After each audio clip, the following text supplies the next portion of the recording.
नमस्कार, मी अंजली पाटील. आपल्या सगळ्यांचं स्वागत आहे. आज आपण कैरीचा मेथांबा कसा करायचा ते बघणार आहोत. ही कैरी मी 3-4 तास पाण्यात भिजत ठेवलेली. त्याच्यानंतर मी साल काढून घेतलेली आहे. कैरी घेताना कोय तयार झालेली कैरी घ्यायची. पातळ काप करून घेतलेले आहेत त्याचे.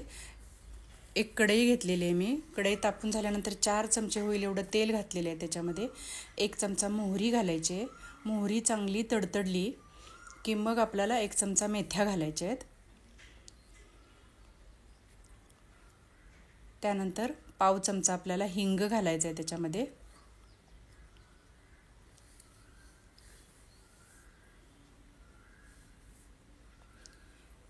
हिंग पण चांगला हे फुलून आला की मग पाव चमचा हळद घातली मी.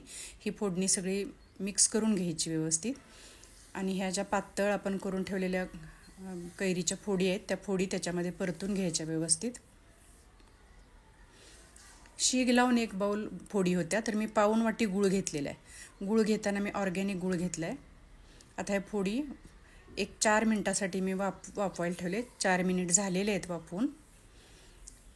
कैरी छान अशा वाफवलेल्या आहेत फोडी. 1 चमचा मी तिखट पूड घातली. बॅडगी आणि जवारी अशी मिक्स तिखट पूड आहे.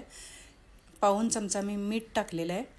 तुम्ही फक्त बॅडगीची तिखट पूड पण वापरू शकता. कलर छान येतो मेथांब्याला. माझ्याकडे ही होती तर मी ही घातली.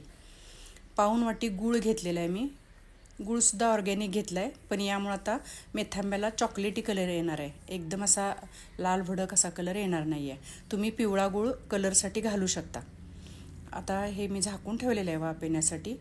1-2-3 मिनटानंतर मी हे झाकण काढून बघितलं तर गूळ अजून विरघळायचा होता, म्हणून परत मी थोडं झाकून ठेवलं.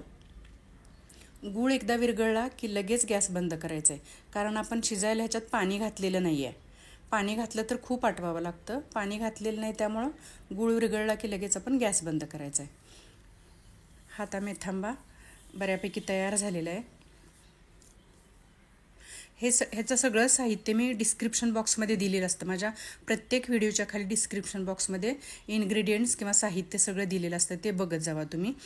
हा मेथांबा तयार झाला की काचेच्या बरणीत भरून आपल्याला फ्रीजमध्ये ठेवायचं आहे. फ्रीजमध्ये ठेवून 1 वर्षभर हा मेथांबा राहतो. माझा हा व्हिडिओ जर तुम्हाला आवडला तर लाईक करा, सबस्क्राईब करा, शेअर करा. थँक्यू.